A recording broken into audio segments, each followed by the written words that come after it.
Shaitan Lock Tune।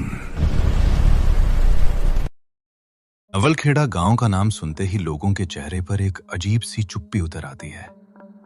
कोई खुलकर कुछ नहीं कहता, बस इतना बोलते हैं, वहां दिन ठीक है पर रातें सवाल पूछती हैं। ये गांव शहर से ज्यादा दूर नहीं था, लेकिन फिर भी यहां पहुंचते पहुंचते मोबाइल के नेटवर्क कमजोर पड़ जाते थे और इंसानों का भरोसा भी। सर्दियों की शुरुआत थी।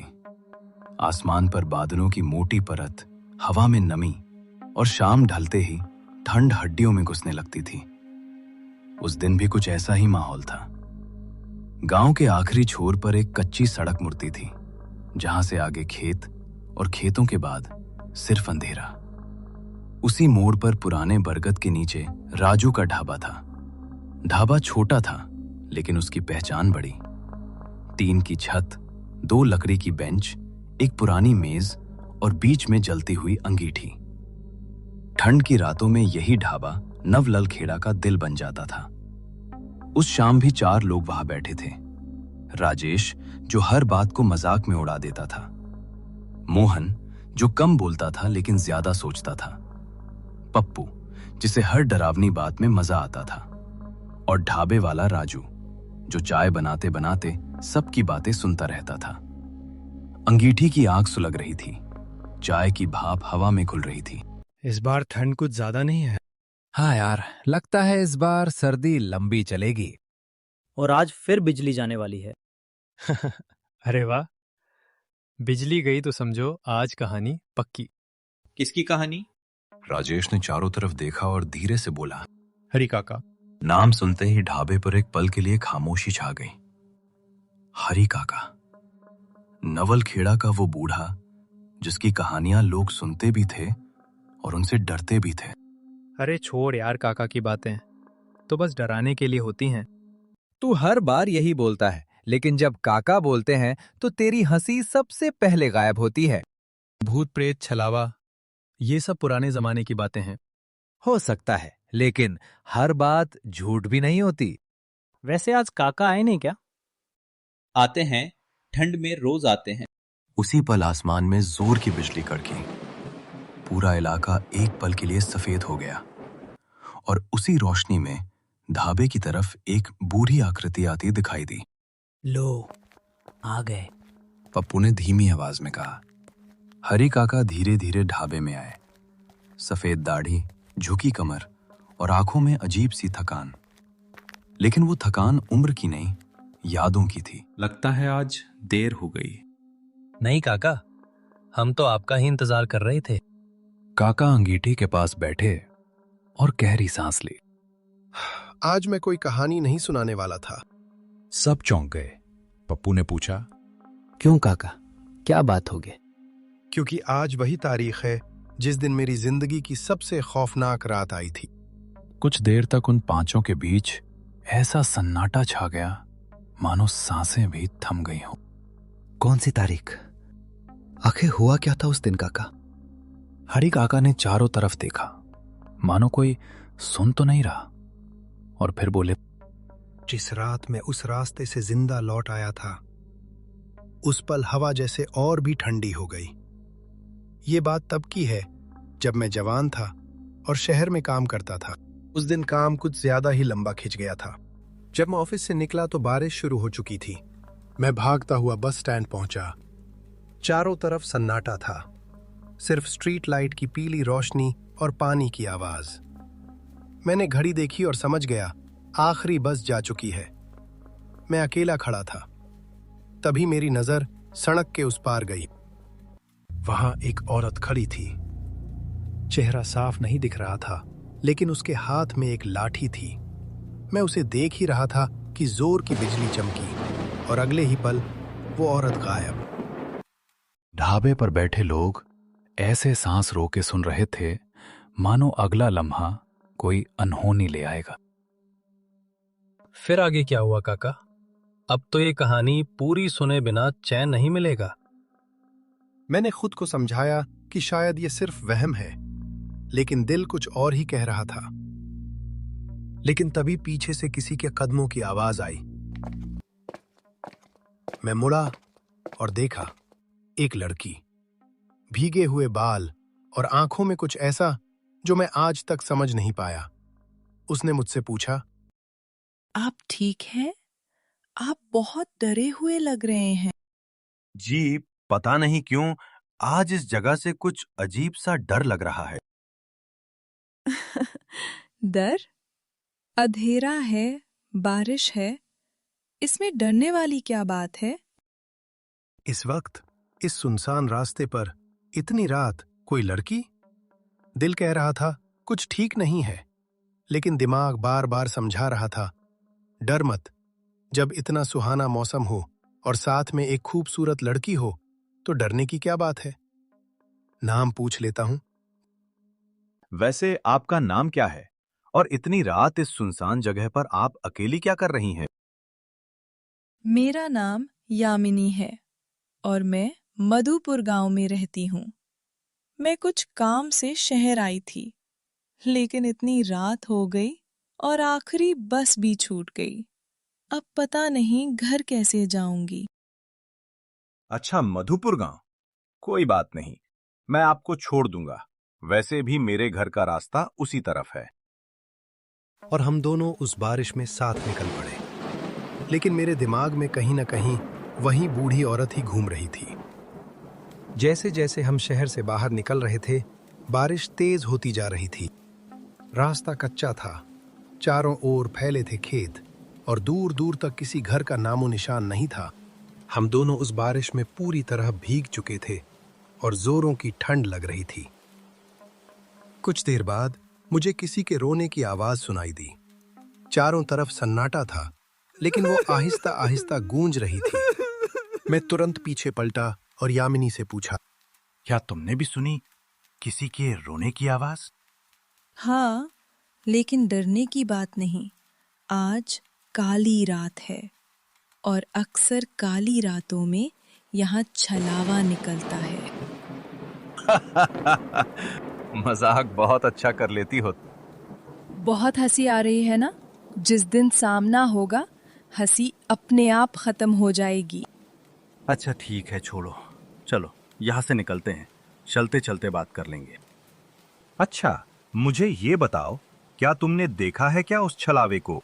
हाँ, क्योंकि मैं ही छलावा हूँ। ये सुनते ही मेरा खून सूख गया। मैं जब पीछे पलट कर देखा तो वहां कोई नहीं था। अभी कुछ देर पहले जो यामिनी मेरे साथ चल रही थी, अब उस तूफानी बारिश भरी रात में मैं बिल्कुल अकेला रह गया था। मेरे दिल की धड़कन तेज हो गई। मैंने चारों तरफ देखा, लेकिन कोई नहीं था। और तभी पीछे से एक आवाज आई।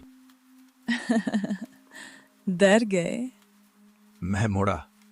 यामिनी मेरे सामने खड़ी थी और इस बार उसकी मुस्कान कुछ अलग थी। ये मजाक ठीक नहीं है। तुम कहाँ थी? आप ही तो कहते थे कि डर नहीं लगता। ठीक है, अब ऐसा मजाक मत करना। चलो यहां से चलते हैं।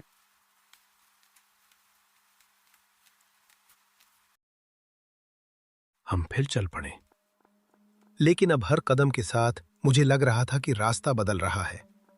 वो रास्ता जो मुझे रोज पता था, अब वैसा नहीं लग रहा था, जैसे हम एक ही जगह बार बार घूम रहे हों। तुम यहां से अकेले आना जाना कैसे करती हो? इस रास्ते पर तो रात को जानवर भी नहीं आते। गांव के लोग तो दूर की बात है। किसने कहा कि मैं इस रास्ते से अकेली जाती हूँ? मुझे अक्सर कोई न कोई आपकी तरह मिल ही जाता है। पता नहीं क्यों उस लड़की की बातों से मुझे डर सा लगने लगा था, लेकिन मैं अपनी घबराहट उसके सामने जाहिर नहीं करना चाहता था। चलो, अब जल्द ही हम अपने अपने घर पहुंच जाएंगे। घर जाकर माँ के हाथों का गर्मा गर्म खाना, उसकी बात ही अलग है। थोड़ा रुककर मैंने पूछा, वैसे तुम्हारे घर में कौन कौन है? मेरा कोई नहीं है, मैं अकेली रहती हूँ। सोच रही हूँ तुम्हें अपने साथ अपने घर ले चलूं।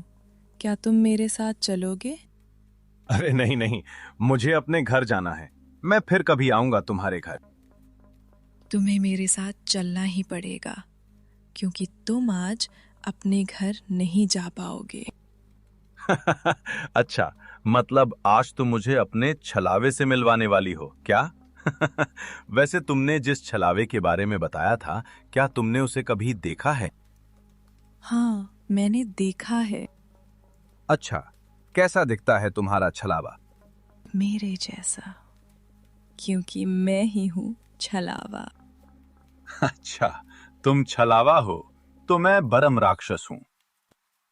मुझे कोई जवाब नहीं मिला तो मैं रुका और पीछे पलट कर देखा।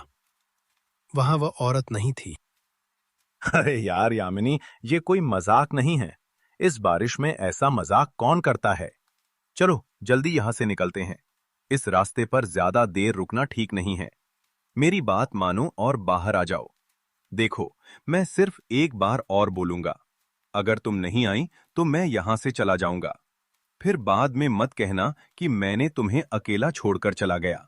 अब मजाक करना बंद भी करो।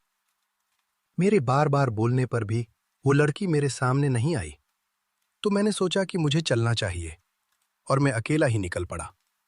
कुछ कदम ही आगे बढ़ा था कि जो चीज मैंने देखी उससे मैं सच में डर गया।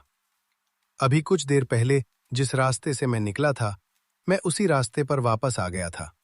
मुझे बहुत ज्यादा डर लग रहा था, पर मैं हिम्मत करके आगे बढ़ने लगा। तभी पीछे से कदमों की आवाज आनी शुरू हुई। मैं पीछे पलटा तो मेरे पीछे कोई नहीं था। मैं तेज चलने लगा। मेरी सांसें फूल रही थीं, पर मैं रुका नहीं। तभी पीछे से एक आवाज आई। मुझे छोड़कर कहाँ जाओगे? यह आवाज सुनते ही मैं सिहर गया। मैंने डरते डरते पीछे पलट कर देखा तो यामिनी मेरे ठीक सामने खड़ी थी। लेकिन अब वो पहले जैसी बिल्कुल नहीं लग रही थी। उसका चेहरा अजीब तरह से सपाट था। आंखों में कोई चमक नहीं, बस एक ठंडापन जो सीधे सीने के आर पार चुभ रहा था। मैं घबरा कर बोला, तुम इतनी देर से कहाँ थीं? तुम्हें पता है, कोई मेरा पीछा कर रहा था। और सबसे अजीब बात, हम कब से एक ही जगह घूमते जा रहे हैं। मुझे कुछ भी समझ नहीं आ रहा। यामिनी ने हल्की सी मुस्कान दी, लेकिन उस मुस्कान में अब मासूमियत नहीं बल्कि कुछ डरावना था। तुमको छलावे से डर नहीं लगता है ना? उसकी आवाज अब पहले जैसी नर्म नहीं थी, वो भारी थी, गूंजती हुई। तो फिर देखना चाहते हो मेरा असली रूप? मेरे मुंह से एक शब्द भी नहीं निकला और तभी पल भर में सब कुछ बदल गया। यामिनी का चेहरा टेढ़ा होने लगा। उसकी आंखें सफेद पड़ गईं, बाल हवा में लहराने लगे और देखते ही देखते वो एक भयानक औरत में बदल चुकी थी। मेरे पैरों तले जमीन खिसक गई। मैं बिना कुछ सोचे वहां से भाग पड़ा। ना आगे देखा ना पीछे, बस जान बचाने के लिए भागता चला गया। लेकिन जितना भागता, रास्ता उतना ही अजनबी हो जाता। मैं बार बार पीछे मुड़कर देखता और हर बार वो उड़ते हुए मेरे और करीब आती जा रही थी। उसकी हंसी हवा में गूंज रही थी। मेरा पैर अचानक एक पत्थर से टकराया और मैं जमीन पर जोर से गिर पड़ा। सांस जैसे रुक गई हो। मैंने सिर उठाकर देखा, वो मेरे बिल्कुल ऊपर थी। उसके हाथ मेरी तरफ बढ़ चुके थे। मुझे लगा अब सब खत्म। और तभी अचानक अंधेरे के बीच एक तेज रोशनी मेरी तरफ आती हुई दिखाई दी। वो तेज रोशनी धीरे धीरे मेरे और पास आती गई। मुझे लगा शायद कोई मुझे बचाने आ रहा है, लेकिन जैसे ही वो रोशनी मेरे सामने पहुंची, मैं सन्न रह गया। वो रोशनी किसी दिए या टॉर्च की नहीं थी, वो मेरी ही परछाई थी। हाँ, मेरी अपनी परछाई जो जमीन से उठकर मेरे सामने खड़ी थी। उस परछाई ने धीमी, भारी आवाज में कहा, इतनी जल्दी डर गया? मैं कुछ बोल पाता उससे पहले यामिनी हंस पड़ी। वो हंसी अब अकेली नहीं थी, चारों तरफ से गूंज रही थी। तुम अब तक समझे नहीं, इस रास्ते पर जो भी आता है वो अकेला नहीं लौटता। मेरे हाथ पांव सुन्न पड़ गए। परछाई मेरे और करीब आई और बोली, जिस दिन तुम उस रास्ते से जिंदा लौटे थे, असल में लौटे ही नहीं थे। मेरे कानों में सीटी सी बजने लगी। चलावा मेरे कान के पास फुसफुसाया, आज वही तारीख है जिस दिन तुम मरे थे। और तभी मुझे सब याद आ गया। वो रात, वो हादसा, वो ट्रक की तेज रफ्तार और वो पल जब मेरी सांस वहीं थम गई थी।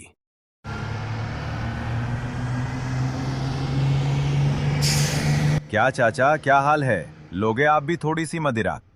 नहीं बेटा, हमने तो अपनी जवानी जी ली है, अब कोई इच्छा नहीं रह गई। तुम भी ये सब मत पिया करो, अच्छा नहीं होता सेहत के लिए।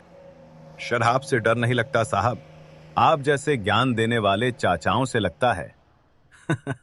चलो चाचा, अब मैं चलता हूं, कल मिलते हैं। ठीक है बेटा, आराम से जाना, तुमको बहुत हो गई है।